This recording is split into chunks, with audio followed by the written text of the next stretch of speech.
नाही नाही, प्राजक्त तनपुरेंना पक्षाच्या वतीने आपल्याला विचारणा झाली होती. त्याप्रमाणे त्यांनी काल त्यांच्या कार्यकर्त्यांचं पण फार मोठ्या प्रमाणात त्यांच्यावर दबाव होता की आपण निवडणूक लढली पाहिजे. त्यांची मानसिकता सुद्धा तशीच होती. रात्री आमच्याशी त्यांनी चर्चा करून उद्या सकाळी त्याच्यावर चर्चा करतो म्हणून सांगितली होती, पण त्यांची वैयक्तिक अशा प्रकारची निवडणूक लढवण्याची इच्छा नव्हती असं त्यांनी सांगितलं. कारण सध्याच्या परिस्थितीमध्ये त्यांचं असं म्हणणं होतं की मी निवडणूक लढवणार नाही. त्यामुळे आम्ही दुसरा पर्याय म्हणून गोविंद मोकाटे यांना आम्ही त्या ठिकाणी निवडणुकीच्या संदर्भामध्ये आमचे राष्ट्रवादीच्या पक्षाचे नेते आहेत, त्याचबरोबर जिल्हा परिषदेला त्यांच्या 2 वेळा कन्या निवडून आलेल्या आहेत, ते स्वतः पंचायत समितीला निवडून आलेले आहेत, शिक्षण संस्थेमध्ये आणि रयतमध्ये काम करत आहेत. एक सामाजिक चळवळीमध्ये काम करणारा कार्यकर्ता होता. त्यांनी इच्छा व्यक्त केली होती. अजून 2 लोकांनी पक्षाकडे आमच्या मागणी केली होती, परंतु मोकाटेंना आम्ही निर्णय घेतला. मग प्राजक्त तनपुरेंनी जेव्हा नाही म्हटलं, सकाळी ज्यावेळेला आम्ही चर्चा करत होतो, दुपारी 1च्या दरम्यान ज्यावेळेला त्याच्या पद्धतीने ते लढणार नाही असं दिसल्यानंतर आम्ही गोविंदराव मोकाटेंना या ठिकाणी निवडणुकीच्या बाबतीमध्ये निर्णय घेतला. परंतु प्राजक्त तनपुरे यांनी पक्षाला वेठीस धरलं नाही का? कारण की ऐन वेळेस आज शेवटचा दिवस आहे उमेदवारी अर्ज भरायचा. आणि नाही, त्यांनी, मी खरं सांगतो, त्यांनी वेठीस वगैरे धरलेलं नाही. त्यांची पहिल्यापासूनची निवडणूक न लढवण्याची इच्छा होती. कार्यकर्त्यांचा दबाव त्यांच्या वाढत होता. त्यामुळे कार्यकर्त्यांना विश्वासात घेऊन मी निवडणुकीच्या बाबतीमध्ये निर्णय घेतो अशा प्रकारचा त्यांनी निरोप दिला होता. आणि म्हणून सकाळी आपण दुपारी 1 वाजेपर्यंत आपण त्यांच्याशी संवाद करत होतो.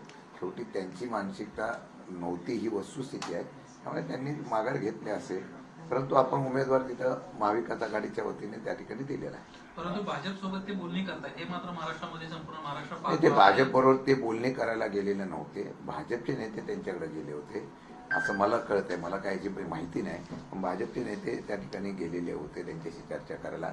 मला वाटतं की भाजपला निवडून यायची शक्यता अशा वाटत नाही का, म्हणून त्यामध्ये अशा प्रकारची मार्ग काढण्यासाठी किंवा मध्यस्थी करून अशा प्रकारचा प्रयत्न केला असेल मला काही कल्पना नाही. परंतु मला वाटतं की शेवटी संघर्षातून कार्यकर्ता उभा राहत असतो आणि संघर्षामध्ये जे कार्यकर्ते लढत आहेत त्यांना पाठबळ देणं गरजेचं असतं. मला वाटतं तशा निर्णय आम्ही निवडणुकीला प्रशासनाचा दबाव आहे का, यंत्रणांचा दबाव आहे का? कारण नाही, मला त्याची कल्पना, आता त्यांनी का उभं राहिलं याची मला कल्पना नाही, ते त्यांना विचार. परंतु तुम्हाला विश्वास आहे का की प्राजक्त तनपुरे आगामी काळात तुमच्याच पक्षात राहतील म्हणून 100%? कारण की आता भाजपच्या नेत्यांची भेट घेऊन गेलेले आहेत, भाजप त्यांच्या नेत्यांची भेट घेऊन आता या बाबतीमध्ये माझी कुठली चर्चा झालेली नाही. मला वाटतं की त्यांनी निवडणूक न लढवण्याची बाबतीमध्ये आम्हाला सांगितलेलं आहे. उद्या निवडणूक लागल्यानंतर प्राजक्त तनपुरेंची आम्ही चर्चा करू आणि त्यांच्या सर्व लोकांना आणि त्यांना सुद्धा या निवडणुकीमध्ये सहकार्य करण्याची भूमिका घेतील असा मला विश्वास आहे. समर्जित गाडगे देखील अशाच पद्धतीने तुमच्याकडे आले, विधानसभेची निवडणूक घेतली, विधानसभेचं तिकीट घेतलं 2024चं, आणि आता तुमच्याकडनं त्यांचं काम संपलं तर ते पुन्हा आता भाजप घर वापसी करतात. ते अजून 8 तारखेला जातात असं मला कळतं. बरेच लोक पक्षाच्या तिकिटासाठी इथं आले होते, बरेच लोक सोडून जात गेलेले आहेत. पण मला वाटतं की ते बरं झालं. निवडणुकीच्या अगोदर अशा प्रकारचे काही निर्णय होत असेल. मला अजून समर्जित गाडगेंचा काही निरोप आलेला नाही, पण काही लोक पूर्वी अशाच पक्षाची निवडणुकीला विधानसभेच्या तिकीट घेतली आणि तिकीट घेतल्यानंतर निवडणूक लढवली, काही थोड्या मताने पडली आणि परत ते वेगळ्या पक्षात गेलेले आहेत. भाजपमध्ये काही लोक गेलेले आहेत. मला वाटतं की आज आम्ही या गोष्टीकडे लक्ष न देता भविष्य काळामध्ये त्याच्यापेक्षा चांगले उमेदवार कसे उभे राहतील, नवीन संधी कशी देता येईल याच्यावर लक्ष देऊ. पण एक आहे, मी वारंवार सांगतो की ज्यांनी देशामध्ये चांगलं काम केलं म्हणून कौतुक ढोल वाजवत आहे, जे राज्यात आम्ही चांगलं काम करतो म्हणून अशा प्रकारचा ढोल वाजवत आहे, त्या भाजपला दुसऱ्या पक्षाच्या लोकांना सातत्याने सांगावं का लागतं, त्यांना विनंती का करावं लागतं याचा मला प्रश्न आहे. आपले कार्यकर्ते आपल्याकडे तुमच्याकडे सक्षम आहे आणि जर तुम्हाला असं वाटत असेल की कार्याच्या जोडो आम्ही निवडून येतो, मग तुमच्या कार्यकर्त्यांच्या ऐवजी परत बाकीच्या लोकांना परत पक्षात प्रवेश देणं, याचा अर्थ महाराष्ट्रामध्ये तुम्हाला स्वतःची शाश्वती किंवा तुम्हाला स्वतःच्या अशा प्रकारची विश्वास नाही असं मला वाटतं. शिंदेसाहेब, पण मग तुमच्याही दुटप्पी भूमिका नाहीये का तुमच्या पक्षाची? बारामतीला तुम्ही एक वेगळा न्याय देता, तिथे तुम्ही उमेदवार देत नाही, आणि राहुरीला मात्र तुम्ही उमेदवार देताय. तर दोन्ही ठिकाणी आमदारांच्या मृत्यूमुळे या जागा रिकाम्या झाल्या. नाही, अजितदादांचा मृत्यू झाला त्यावेळेलाच आम्ही जाहीर केलं होतं या राज्यामध्ये बिनविरोध करण्याच्या संदर्भातले काही अफवा सोडता बऱ्याच ठिकाणी निवडणुका लागतात तेव्हा निवडणुकीला सगळे पक्ष आपापल्या पद्धतीने उभं करतात, उमेदवार उभं करतायत, पाहिलेलं आपण. राहुरीच्या बाबतीमध्ये दुटप्पीपणा आमचा होत नाही, कारण मी एकच सांगतो, निवडणूक ज्यावेळेला आम्ही अजितदादांच्या वेळेला जेव्हा हे झालं होतं, त्यांचं निधन झालं त्यावेळेला जाहीर केली होती. राहुरीच्या बाबतीमध्ये आम्ही कुठेही तशा प्रकारची भूमिका जाहीर केली नव्हती. महाराष्ट्रात असं दाखवून द्यावं की एका दुसरा अपवाद नेत्यांचा असे सोडले तर बऱ्याच ठिकाणी निवडणुका पोटनिवडणुकीला भाजपने सुद्धा आणि इतर पक्षाने सुद्धा उमेदवार उभे केलेले आहेत. परंतु काँग्रेसने आता शेवटी बारामतीमध्ये उमेदवार तर उभा केलेला आहे. सातत्यानं त्या राष्ट्रवादी पक्षाचे अर्थात अजित पवार यांच्या पक्षाचे नेते सातत्यानं वारंवार काँग्रेसच्या पक्षश्रेष्ठींकडे संपर्क साधण्याचा प्रयत्न करत होते, परंतु तरी देखील काँग्रेसने आपला उमेदवार अबाधित ठेवला, मागं घेतलेला नाही. हे कशा पद्धतीने बघता? खरं तर काँग्रेस महाविकास आघाडी सोबत आहे आता, आणि एकीकडे तुम्ही उमेदवार देत नाही, तुमच्या ऐवजी काँग्रेस मात्र उमेदवार देते. नाही, आम्ही आमच्या पक्षाची भूमिका जी आम्ही मांडली, आम्ही आमच्या पक्षाचे उमेदवार करणार नाही हे सांगितलेलं आहे. काँग्रेस हा त्यांचा स्वतंत्र पक्ष आहे, त्यांनी त्यांचा निर्णय घ्यायचा त्यांना अधिकार आहे. त्यांनी उमेदवार उभा केला असेल तर या बाबतीमध्ये आम्ही आमची भूमिका स्पष्ट केली, त्यांनी त्यांचा उमेदवार उभा केला आहे. परंतु काँग्रेसला या संदर्भात किंमत चुकवावी लागेल अशा पद्धतीचं मत जे आहे ते पार्थ पवार या ठिकाणी करताना पाहायला मिळतात. हे विधान कशा पद्धतीने बघतात, किती गांभीर्याने? मला वाटतं की एखादी निवडणूक बिनविरोध करण्याच्या संदर्भातला ज्यावेळेला विषय येतो त्यावेळेला आपण त्या पक्षाच्या प्रमुखाने, त्या पक्षाच्या नेत्याने प्रत्येक पक्षाला असलेल्या प्रकारचे भेटून बाबा अशा अजितदादांचा विषय आहे किंवा बारामतीची पोटनिवडणूक आहे, आपण सहकार्य करावं अशा प्रकारची भूमिका मांडणं गरजेचं आहे. आणि त्या भूमिकेला कदाचित सहकार्याची भूमिका अजून माघार घ्यायचा वेळ आहे. सहकार्याची भूमिका करण्याचा निर्णय 100% कोणी घेऊ शकतो, अशा वेळेचा वेळ पण अजून आहे. पण अशी भूमिका जर घेतली तर त्यामध्ये चर्चेचं द्वार बंद होऊ शकतं अशी मला शंका आहे. परंतु हीच भूमिका तुम्ही राहुरीच्या बाबतीत का नाही घेतली? तिथं देखील शिवाजीराव कर्डिल यांचा मृत्यू हा आजारपणामुळे झाला. तिथे पण देखील एक सहानुभूती आहे त्यांच्या परिवाराविषयी. त्यामुळे तिथे देखील भाजपने त्यांच्या पश्चात त्यांच्या परिवारातल्याच त्यांच्या मुलाला तिकीट दिली.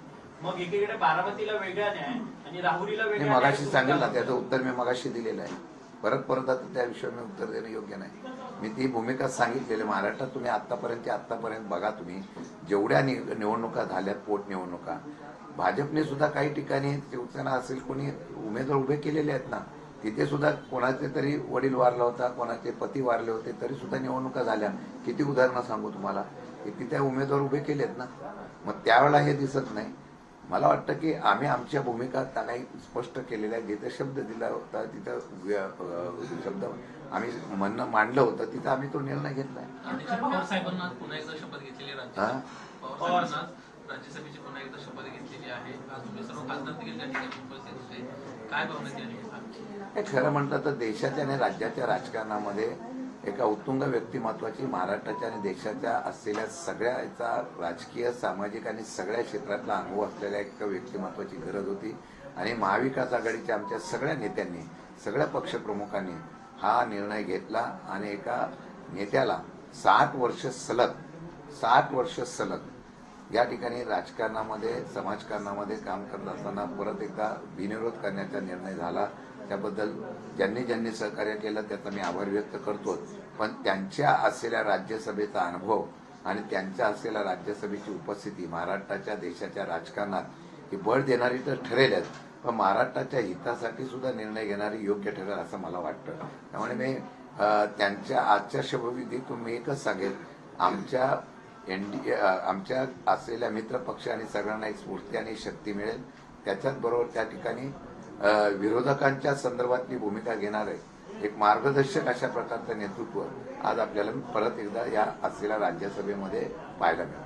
सर, एक प्रश्न असा आहे की फडणवीसांनी केरळमधला एक फोन फिरवला आणि त्यानंतर संपूर्ण राहुरी पोटनिवडणुकीसाठीचं गणित जे आहे ते संपूर्ण फिरलेलं पाहायला मिळते. त्यामुळे तनपुरेंनी देखील मी माघार घेतलेली पाहायला मिळते. कोणी फोन फिरवला? केरळमधला देवेंद्र फडणवीसांनी. देवेंद्र फडणवीस तर त्यांच्या पक्षाचे ते काम करतात ना, ते नुसते राहुरीपुरते मर्यादित राहिले नाही. ते पंचायत समितीमध्ये, जिल्हा परिषद सगळीकडे ते फोन फिरवतात. ते बऱ्याच लोकांना वेगवेगळे आश्वासन देतात. ती आश्वासनाची यादी कशी पूर्ण करतील ही यादी फार मोठी आहे. त्यामुळे मला वाटतं की ते सगळ्यांना निवडणुकीला फोन करत असतात. बऱ्याच ठिकाणी त्यांच्या फोनचा उपयोग पण होतो असं आम्ही पाहतोय. मला वाटतं की राजकारण लोकशाहीने व्हावं, लोकशाहीच्या माध्यमातून निवडणूक झाली पाहिजे. लोकांना मतदान आणि लोकशाही जो कोण नेता निवडायचा आहे तो कुठला नेता लोकप्रिय आहे हे त्यांना ती संधी द्यायला पाहिजे. पण काय असतं, राज्याचे प्रमुख म्हणून असतं, पक्ष म्हणून नाही बोलत. पक्ष म्हणून जेव्हा ते बोलतील तेव्हा मला वेगळा इफेक्ट दिसेल. पण राज्याचे मुख्यमंत्री किंवा एखादा प्रमुख नेता जेव्हा बोलतो तो आपोआप समोरच्याला वाटतं की त्यामुळे बदल होतो का काय, अशी सध्या चर्चा आहे. महाराष्ट्रात असे बरेच फोन त्यांचे गेलेले आहेत. तर आपण मागचा सगळा आढावा घेतला तर कोणाकोणाला त्यांचा फोन गेला आणि कोण कोण थांबले, कोण कोण प्रवेश करते झाले, ही यादी फार मोठी निघेल. शिंदे साहेब, अंजली दमानिया यांनी तुम्हाला बोलवलेलं होतं, म्हणजे निमंत्रण दिलं होतं चहाचं, की त्यांच्याकडे सीडीआर कसा आला हे ते तुम्हाला दाखवणार होत्या, पण तुम्ही गेला नाहीत आणि इतरांना ज्यांना दिलं होतं तेही गेले नाहीत. त्यांनी आज आणखी एक नवीन आरोप केलेला आहे किंवा त्या सीडीआर मध्ये ते दिसून आलेले आहे. 129 मेसेज 1 जानेवारी महिन्यामध्ये समता सहकारी जी पतसंस्था आहे तिला आलेले आहेत आणि विशेषतः ज्या दिवशी दादा गेले त्या दिवशी सुद्धा, त्याच्या आदल्या दिवशी सुद्धा मोठ्या प्रमाणावर त्यांच्या बँक अकाउंटमध्ये पैसे क्रेडिट किंवा डेबिट झाल्याचं दिसून येत आहे.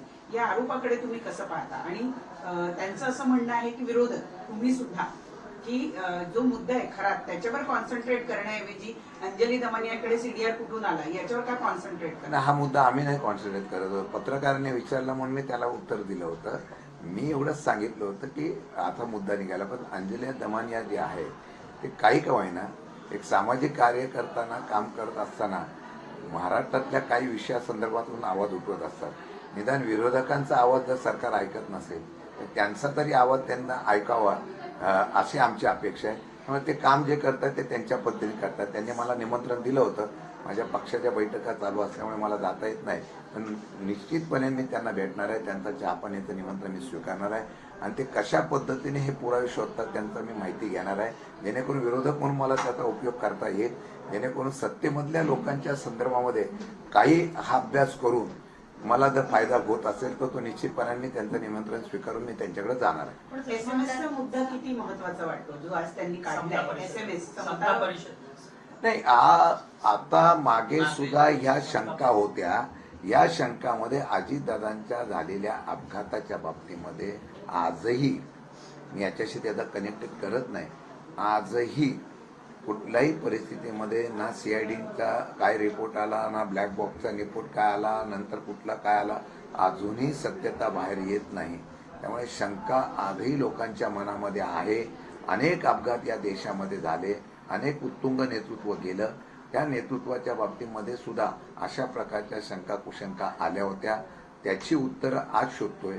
आज अजितदादासारखा एक नेता, बाकी कोणी पक्षाने बोलो न बोलो, परंतु आमच्या पक्षाने, या महाराष्ट्रातल्या जनतेने, रोहित पवार असतील अनेक लोकांनी सातत्याने मागणी केली होती, आम्ही विधिमंडळात मागणी केली होती की याचं क्लेरिफिकेशन झालं पाहिजे. आता जाऊन 2-2.5 महिने झाले तरी एकदाही सीआयडीचा सुद्धा, नाही तर बाकीच्या वेळा काय रिपोर्ट आला लगेच त्याचं स्पष्टीकरण दिलं जातं, लगेच खुलासा, मग एवढी चौकशी चालली आहे, रोज ना रोज अपडेट घेऊन प्रेस घेतली जाते सीआयडी वगैरे यांची. आजही याच्या बाबतीमध्ये सीआयडी कुठल्याही प्रकारचा खुलासा का करत नाही? म्हणून या अनेक शंकाला जर कुठं थांबवायचं असेल तर त्याच्या बाबतीमधली सत्यता बाहेर येणं गरजेचं आहे आणि ती येत नाही हे खरं म्हटलं तर दुर्दैव आहे. हाच मुद्दा खरं तर बारामतीच्या पोटनिवडणुकीमध्ये जे काँग्रेसचे उमेदवार आहेत आकाश उमेद यांनी देखील हाच मुद्दा उपस्थित केला. त्यांनी देखील एक अट टाकली की मी निवडणुकीतून माघार घेईन, पण मात्र अजित पवारांच्या विमान अपघाताच्या संदर्भात एक एफआयआर जो आहे तो क्रिमिनल अँगलने लॉन्च झाला पाहिजे आणि त्याची पुढे निष्पक्षपणे तपासणी झाली पाहिजे, अशा पद्धतीची अटी शर्ती त्यांनी घातल्या. तर ही जर मागणी माझी पूर्ण झाली तर मी मात्र बारामतीच्या पोटनिवडणुकीतून माघार घेईन. नाही, त्यांनी ती मागणी केलेली आहे असं मला कळलं. आता खरं म्हणतं ते बिनविरोध व्हावी अशा प्रकारची मानसिकता मुख्यमंत्र्यांनी सुद्धा बोललेले होते. मुख्यमंत्री आता गृहमंत्री पण आहेत. त्यांनी ती अट मान्य केली असेल तर ही निवडणूक बिनविरोध होईल. त्यांनी त्याचा विचार करायचा, काय करायचा हा त्यांचा. शेवटी मित्र पक्षाला बिनविरोध करण्यासाठी मुख्यमंत्री धावले, अशा प्रकारचा महाराष्ट्रामध्ये एक संदेश द्यायचा असेल तर त्यांनी ही अट मान्य करायला हरकत नाही.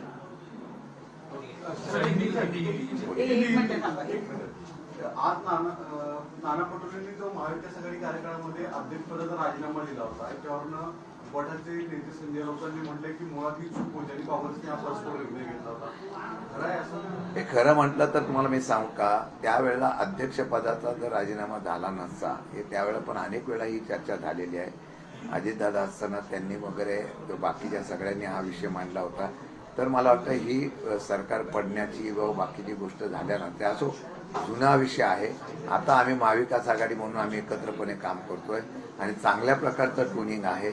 माझ्या माहितीप्रमाणे ह्या दोन्ही निवडणुकीच्या वेळेला शिवसेनेचे नेते उभाटाचे जे आहेत त्यांच्याशी आणि एवढंच नव्हे तर हर्षवर्धन सकपाळ आणि काँग्रेसच्या नेत्यांची आमचा चांगला समन्वय झालेला होता आहे आणि भविष्य काळामध्ये सुद्धा या येणाऱ्या काळामध्ये आम्ही एकत्रितपणे निर्णय घेण्याचा प्रयत्न 100% करू. परंतु अचानक संजय राऊतांनी हा मुद्दा काढून, म्हणजे खरं तर गेल्या काही दिवसांमध्ये अशी काही चर्चा नव्हती, अचानक हा मुद्दा काढून त्यांनी पुन्हा काँग्रेसवर कुठेतरी एक शरसंधान करण्याचा प्रयत्न सुरू केलाय का?